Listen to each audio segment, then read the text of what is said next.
Riwruok mar Azimio bogo dok e ndara ka gikwedo osuru mimedo juog jo Kenya.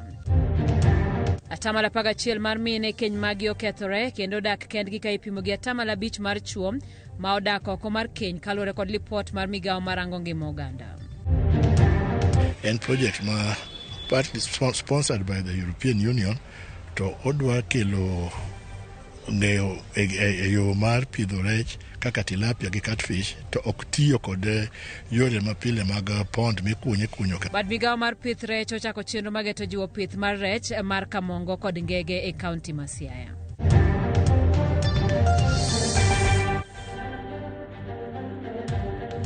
Kamara mara maintiere nyakora Ramogi machiegni weche manyien mag kagi kacha nyinga Simfos Okinda.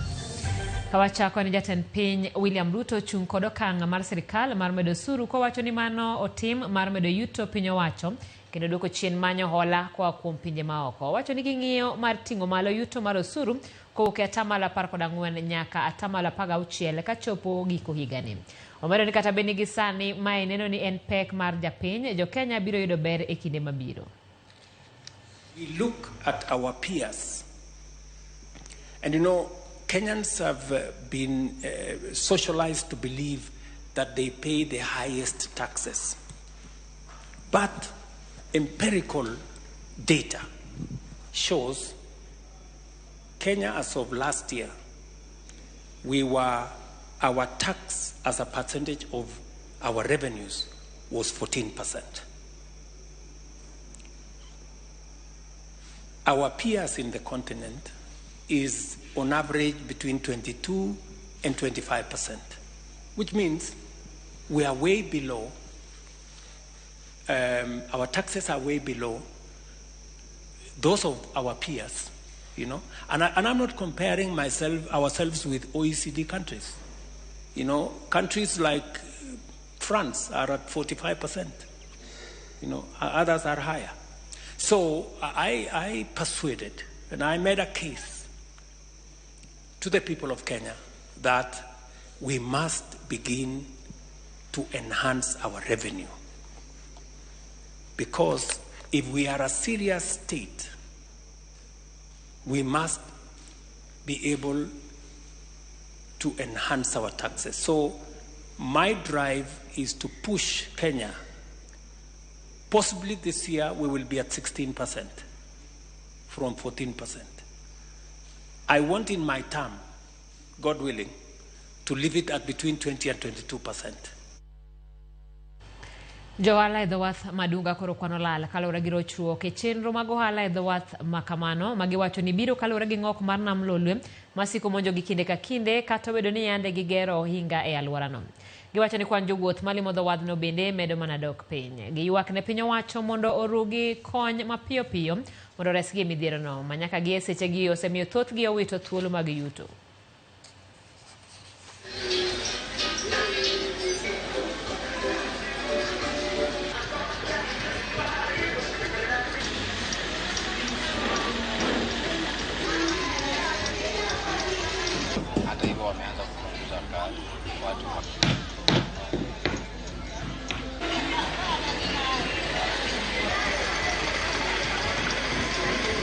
Namopong maping ok nyaka oko makata koro wendo manya donjo mondo aus ne kata rech okanyal yudo.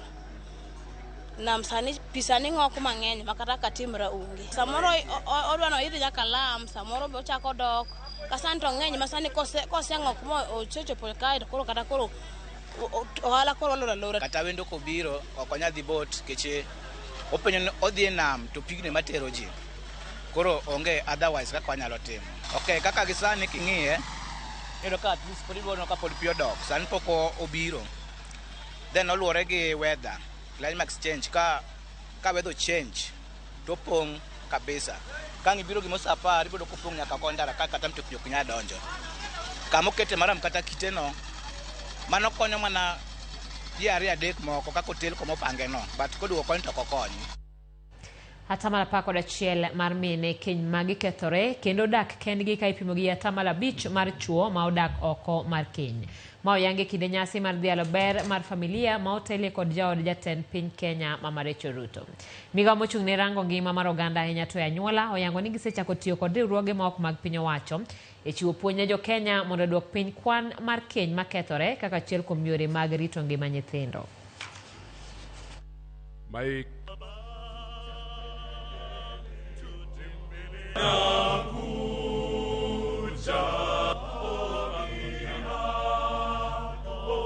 The family space is today characterized by increased incidences of divorce and separation, where divorce cases among women is higher than men, with 11% of women more likely to be divorced as compared to 5% of men.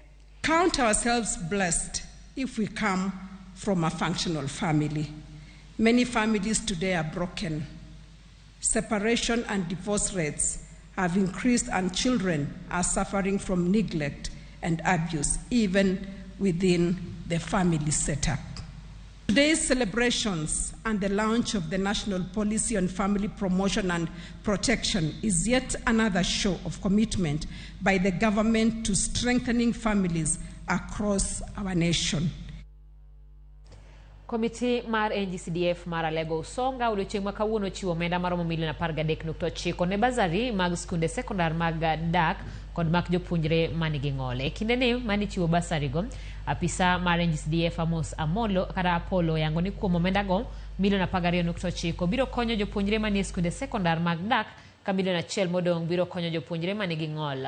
No medo yango ni jopuonjre 1,390 yudo konyno ka jopuonjre ka japuonjre yudo omenda maromo $10,000.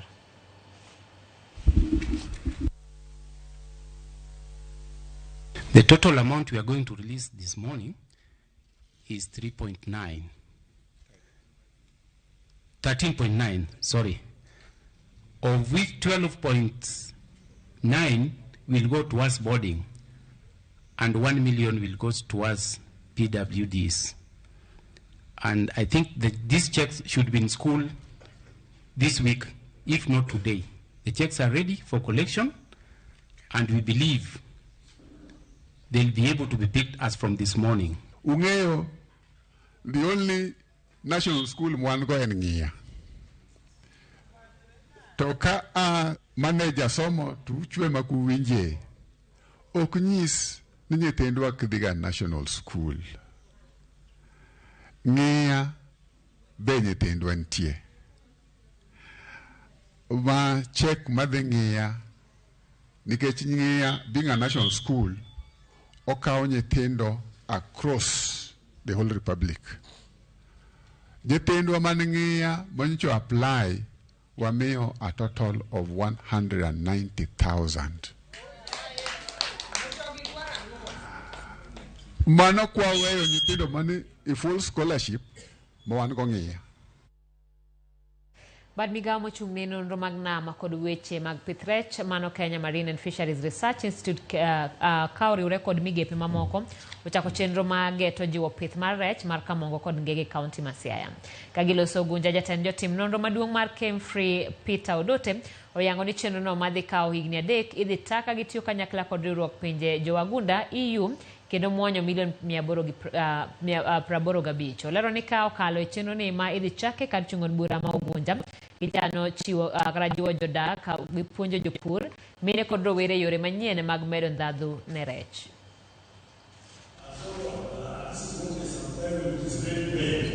Koro sani wan Siaya County kae wantie gi project moro mwakelo in summary iluongo ni Eco Food Project, and project ma partly sponsored by the European Union to odwa kelo ng'eyo yo mar pidho rech kaka tilapia gi catfish to ok tiyo kod yore mapile mag pond mikunyo ka wadwa tiyo gi system miluongo ni recirculation aquaculture system kama pi nyalo tiyo gi pi matin to pigno iluore to pigno ema sate itiyogo obedo filtered to duogo.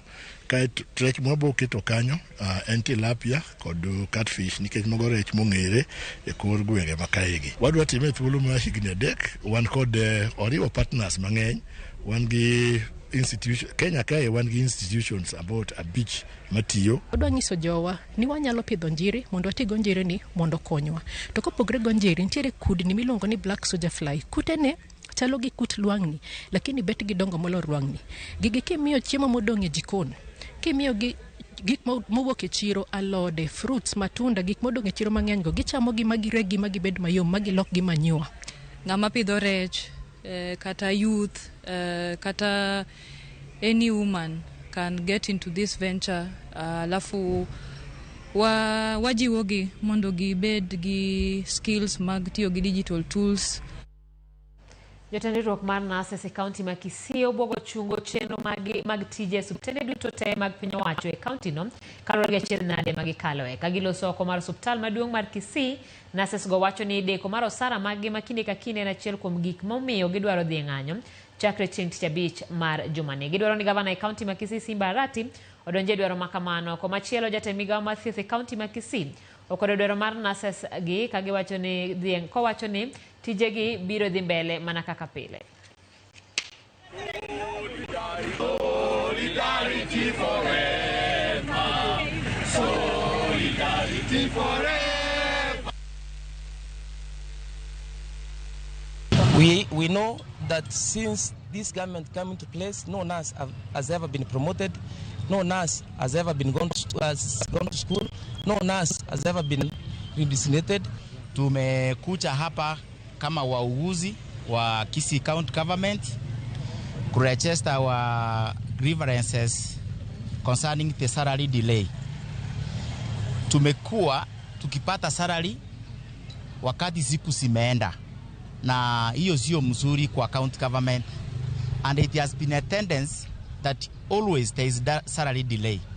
Like now the salary delay and other statutory deductions, you see the banks, they accrued the interest at the expense of the nurses.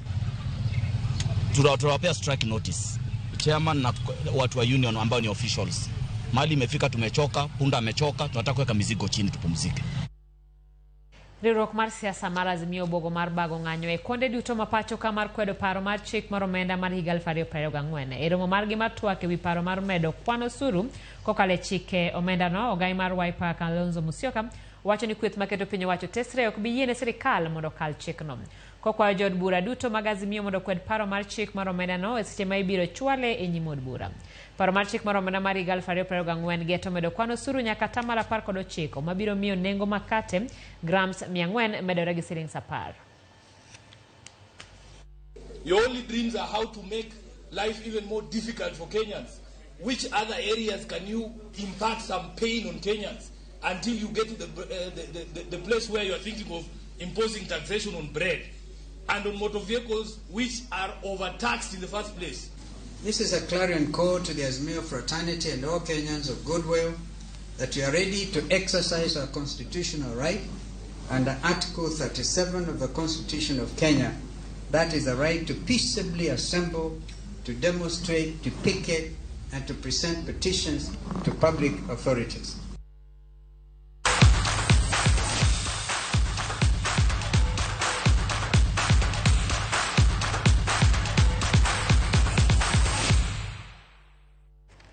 E pau tuke ni gonde ariyo mag jatugo Haaland nokonyo club mar Manchester City loyo Tottenham gonde ariyo kuom nono e tuke adhula lig maduong' mar piny Ingresa.